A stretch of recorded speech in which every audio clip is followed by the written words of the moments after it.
ಇನ್ನು gold ಸ್ಮಗ್ಲಿಂಗ್ನಲ್ಲಿ lock ಆಗಿರುವಂತಹ ನಟಿ ರನ್ಯಾ ರಾವ್ಗೆ ಸಂಬಂಧಪಟ್ಟಂತಹ ವಿಚಾರಕ್ಕೆ ಸಂಬಂಧಪಟ್ಟಂತೆ ಮತ್ತಷ್ಟು ಬೆಳವಣಿಗೆಗಳಾಗ್ತಾ ಇದೆ. ಗೋಲ್ಡ್ ನಟಿ ರನ್ಯಾ ರಾವ್ಗೆ ರಾಜಕೀಯ ನಂಟಿರೋದು ತನಿಖೆಯ ಸಂದರ್ಭದಲ್ಲಿ ಗೊತ್ತಾಗಿದೆ.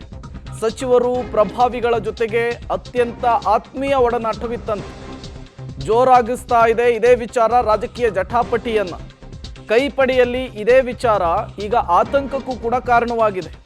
ಆ ಇಬ್ಬರು ಸಚಿವರ ಪರಿಚಯ ಈಗ ಹೊಸ ಕುತ್ತನ್ನು ತರುತ್ತಾ ಅನ್ನುವಂತಹ ಪ್ರಶ್ನೆ. ಸಿಬಿಐ ಎಂಟ್ರಿ ಮೂಲಕ ಕೈಪಡಿಯಲ್ಲಿ ಸಹಜವಾಗಿಯೇ ಟೆನ್ಷನ್. ವಿಪಕ್ಷಗಳ ಪಾಲಿಗೆ ಈಗ ಮತ್ತೊಂದು ರಾಜಕೀಯ ಅಸ್ತ್ರ ಸಿಕ್ಕಂತಾಗಿದೆ. ಸರ್ಕಾರ ಪಕ್ಷವನ್ನು ಇಕ್ಕಟ್ಟಿಗೆ ಸಿಲುಕಿಸಬೇಕಾದಂತಹ ಅನಿವಾರ್ಯತೆ ವಿಪಕ್ಷಗಳು ಮಾಡ್ತಾ ಇದ್ರೆ, ಮತ್ತೊಂದು ಕಡೆ ಈಗ ಬಂದಿರುವಂತಹ ಈ ವಿಚಾರದಿಂದ ದೂರ ಇರೋದಕ್ಕೆ ಕಾಂಗ್ರೆಸ್ ಕೂಡ ನಿರ್ಧರಿಸಿದಂತೆ ಕಾಣಿಸ್ತಾ ಇದೆ.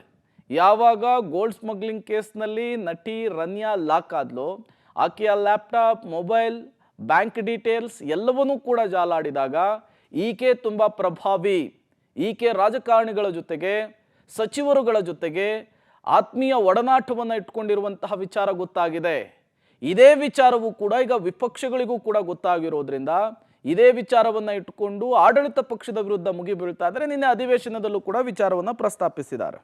ನಾನು ರಾಜ್ಯದ ಮುಖ್ಯಮಂತ್ರಿಗಳಲ್ಲಿ ಆಗ್ರಹವನ್ನ ಮಾಡ್ತೇನೆ. ಇದರಿಂದ ಯಾರ್ಯಾರು ಅಡಗಿದ್ದಾರೆ ಸತ್ಯವನ್ನು ಬಹಿರಂಗಪಡಿಸಬೇಕು. ಈ ಗೋಲ್ಡ್ ಸ್ಮಗ್ಲಿಂಗ್ ನಲ್ಲಿ ಹವಾಲಾಗಳು ಇರ್ಬೋದು, ಹವಾಲಾ ಆಪರೇಟರ್ಸ್ಗಳ ಪಾತ್ರ ಇರ್ಬೋದು, ಇಂಥ ವ್ಯಕ್ತಿಗಳಿಗೆ ಬೆಂಬಲ ನೀಡಿರ್ತಕ್ಕಂಥ ರಾಜಕಾರಣಿಗಳು, ಮಂತ್ರಿಗಳು ಯಾರು ಅನ್ನೋದನ್ನ ಬಹಿರಂಗಪಡಿಸಬೇಕು. ನಮ್ಮ ರಾಜ್ಯದ ಚಿತ್ರನಟಿ ರನ್ಯಾ ರಾವ್ ಅವರು ಅಂತಾರಾಷ್ಟ್ರೀಯ ಚಿನ್ನ ಸಾಗಾಣಿಕೆಯಲ್ಲಿ ಬಹಳ ದೊಡ್ಡ ಪ್ರಮಾಣದಲ್ಲಿ ಸುದ್ದಿ ಆಗಿರೋದನ್ನ ನಾವು ಗಮನಿಸ್ತಾ ಇದ್ದೇವೆ.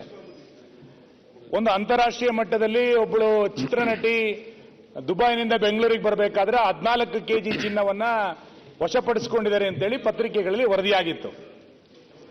ಇದರ ಹಿಂದೆ ದೊಡ್ಡ ಪ್ರಮಾಣದ ಮಾಫಿಯಾ ಇದೆ, ಶಂಕೆ ಇದೆ, 2 ಸಚಿವರ ಕೈ ಇದೆ ಎನ್ನುವಂಥದ್ದನ್ನು ಕೂಡ ಇವತ್ತು ಉಲ್ಲೇಖ ಮಾಡಿದೆ. ಸದನ ನಡೀತಾ ಇರುವಂತಹ ಸಂದರ್ಭದಲ್ಲಿ ಈ ಘಟನೆಯ ಕುರಿತಂತೆ ಯಾರು ಇದರ ಹಿಂದೆ ಇದ್ದಾರೆ, ಇದರ ಹಿಂದೆ ಇರುವಂತಹ ಪ್ರಭಾವಿ ವ್ಯಕ್ತಿಗಳು ಯಾರು, ಇದರ ಹಿಂದೆ ಇರುವಂತಹ ಅಧಿಕಾರಿಗಳು ಯಾರು, ಇಷ್ಟು ರಾಜಾರೋಷವಾಗಿ ನಡೀಲಿಕ್ಕೆ ಏನು ಕಾರಣ ಆಗಿದೆ, ಯಾರು ಇದರ ಹಿಂದೆ ಇರುವಂತಹ ಸಚಿವರು, ಇದೆಲ್ಲದೂ ಕೂಡ ಇವತ್ತು ರಾಜ್ಯದ ಜನರಿಗೆ ಗೊತ್ತಾಗಬೇಕಾಗಿದೆ. ಈ ಗೋಲ್ಡ್ ಪ್ರಕರಣ ಏನಿದೆ ಇದೊಂದು ವಿಶೇಷವಾದಂಥ ಪ್ರಕರಣ. ಇದು ಆಕಸ್ಮಿಕವಾಗಿ ಸಿಕ್ಕಾಕೊಂಡಿದ್ದಾರೆ ಮತ್ತು ಇದನ್ನು ಸಿಬಿಐ ಕೂಡ ಎನ್ಕ್ವೈರಿ ಕಂಡಕ್ಟ್ ಮಾಡ್ತಾ ಇದೆ. ಆದರೆ ನಮ್ಮ ಹೋಮ್ ಮಿನಿಸ್ಟರ್ ಇದ್ರ ಬಗ್ಗೆ ಹೇಳಬೇಕು, ರಿಯಾಕ್ಟ್ ಮಾಡಬೇಕು. ಯಾರಿದ್ದಾರೆ, ಏನಿದ್ದಾರೆ, ಪ್ರಾಥಮಿಕ ಮಾಹಿತಿಗಳು ಏನಿದೆ ಅಂತ ಹೇಳಿ ಅವ್ರಿಗೆ ಗೊತ್ತಿರ್ತದೆ. 2 ಜನ ಮಿನಿಸ್ಟರ್ ಇದರಲ್ಲಿದ್ದಾರೆ ಅಂತ ಹೇಳ್ತಾ ಇದ್ದಾರೆ. ಭಾಳ ದೊಡ್ಡ ಹಗರಣ ಇದರ ಹಿಂದಕ್ಕಿದೆ ಅಂತ ಹೇಳಿ ನನಗೂ ಕೂಡ ಅನುಮಾನ ಇದೆ. ಅನೇಕ ಮಾಹಿತಿಗಳು ನನಗೂ ಕೂಡ ಸಿಗ್ತಾ ಇದೆ. ನೋಡಿ, ರನ್ಯಾ ರಾವ್ ಅವರ ಈ ಚಿನ್ನದ ಸ್ಮಗಲಿಂಗ್ ವಿಚಾರದಲ್ಲಿ ಈಗಾಗಲೇ ಹಲವರ ಹೆಸರುಗಳು ಬರ್ತಾ ಇದೆ ಅಂತೇಳಿ ನಾನು ಕೇಳ್ಪಟ್ಟಿದ್ದೇನೆ. ಆದರೆ ಇನ್ವೆಸ್ಟಿಗೇಷನ್ ನಡೀತಾ ಇರತಕ್ಕಂಥ ಇಂಥ ಸಂದರ್ಭದಲ್ಲಿ ಈಗ ಕೆಲವರ ಹೆಸರುಗಳನ್ನ ಹೇಳೋದು ಸರಿಯಲ್ಲ. ಅದರಿಂದ ನನಗೆ ಅದು ಸಂಪೂರ್ಣ ಹೊರಗಡೆ ಬರೋವರೆಗೂ ನಾವು ಅನುಮಾನಗಳನ್ನು ಯಾರ ಮೇಲೆಯೂ ವ್ಯಕ್ತಪಡಿಸತಕ್ಕಂಥದ್ದು ಸರಿಯಲ್ಲ. ಇವತ್ತು ಇದರ ಬಗ್ಗೆ ಇನ್ವೆಸ್ಟಿಗೇಷನ್ ಆಗಬೇಕು. ಈಗಾಗಲೇ CBI ಅದನ್ನು ಇನ್ವೆಸ್ಟಿಗೇಷನ್ ಮಾಡ್ತಾ ಇದೆ ಅಂತೇಳಿ ತಿಳಿದು ಬಂದಿದೆ. ED ಕೂಡ ಅದರಲ್ಲಿ ಬರ್ತದೆ, ಮತ್ತು ಇನ್ಕಮ್ ಟ್ಯಾಕ್ಸ್ದು ಬರ್ತದೆ, ಯಾರು ಇದರೆಲ್ಲ ಹಿಂದ್ಗಡೆ ಇದ್ದಾರೆ ಅಂತ. ಆದರೆ ಅವರು ಕೂಡ ಗೌಪ್ಯತೆಯನ್ನು ಕಾಪಾಡ್ಕೊಂಡಿದ್ದಾರೆ ಇನ್ವೆಸ್ಟಿಗೇಷನ್ ಆಫೀಸರ್ಗಳು. ಅದರಿಂದ ನಾನು ಅದು ದಾರಿ ತಪ್ಪಿಸ್ತಕ್ಕಂಥ ಕೆಲಸ ಆಗಬಾರ್ದು.